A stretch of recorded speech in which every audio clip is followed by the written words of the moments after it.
Oi, gente. Eu gostaria de ensinar para vocês como funciona o state no React.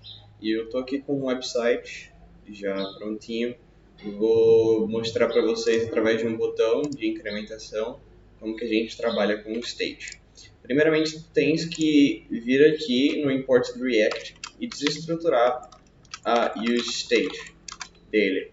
Assim que funciona. A gente abre chaves e coloca a expressão dentro. Logo após, a gente precisa declarar não fora do corpo da função, mas dentro do corpo da função, o state que a gente vai modificar ou utilizar.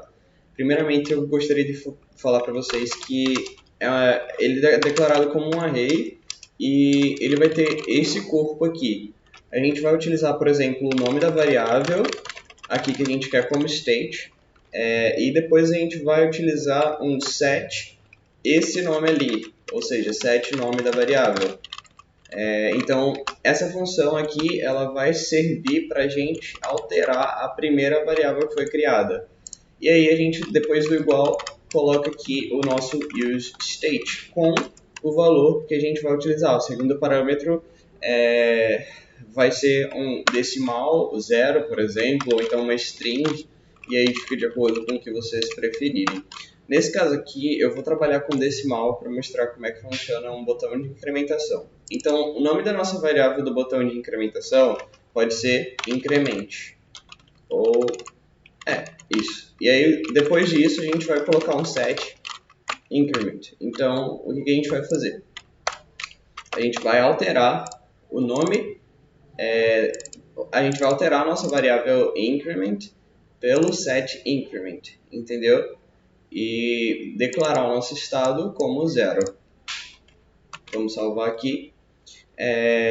Então, no nosso console log já está falando aqui que a gente tem o valor de incremento e de set incremento, mas a gente não tem esse valor utilizado e a gente vai utilizá-lo agora. Bom, eu vou criar um botão aqui em cima para a gente poder visualizar isso melhor. Então, vamos lá. Vou fazer um botão de incremento aqui em cima.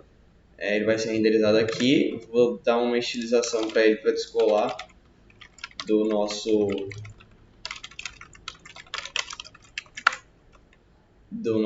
formulário. E o que eu vou fazer? A cada vez que ele for chamado, eu quero que ele sete o meu incremento como mais 1, ou seja, essa variável aqui. Aí a gente vai fazer o seguinte, o botão, quando clicado, aí a gente vai chamar a nossa função setIncrement como increment mais 1. E aqui o que acontece? Quando a gente clicar no botão dessa forma, do jeito que eu escrevi aqui, ele vai ficar em um for, ou então um loop infinito. E a gente precisa declarar isso aqui como uma arrow function, porque ele só vai setar esse incremento como incremento mais 1 uma vez só, entende? Porque quando você clicar ele vai chamar essa função, em vez de ficar num loop infinito. Então a gente sempre precisa declarar uma arrow function quando a gente for chamar um set de um estado. Então, como a gente pode ver aqui, lembra que eu falei para vocês que a gente iria utilizar essa variável para alterar o nosso valor da variável original? Então, seria basicamente isso. Essa variável é uma função que chama a nossa variável original, por exemplo, e adiciona mais 1. E aí, através disso, a gente vai sair do estado 0 para 1 mais 1. Beleza, isso já está acontecendo, só que como eu só declarei o onClick, eu não vou enxergar o valor lá no meu website. Então aqui, na frente do botão de incremento, eu vou colocar aqui uma abre e fecha chaves, para a gente poder declarar um objeto dentro, e vou chamar o objeto da gente, que é o increment. E aí quando a gente vê, a gente já tem aqui, ele está 0, correto? Eu vou dar uma strong aqui mesmo, aqui fora, para facilitar. Deixá-lo em negrito para a gente poder enxergá-lo melhor. Aqui dentro, o botão de incremento igual a 0. E toda vez que a gente clicar nele, ou seja, on click, a gente vai chamar a nossa setIncrement e adicionar mais um. Então, é assim que funciona. É basicamente isso.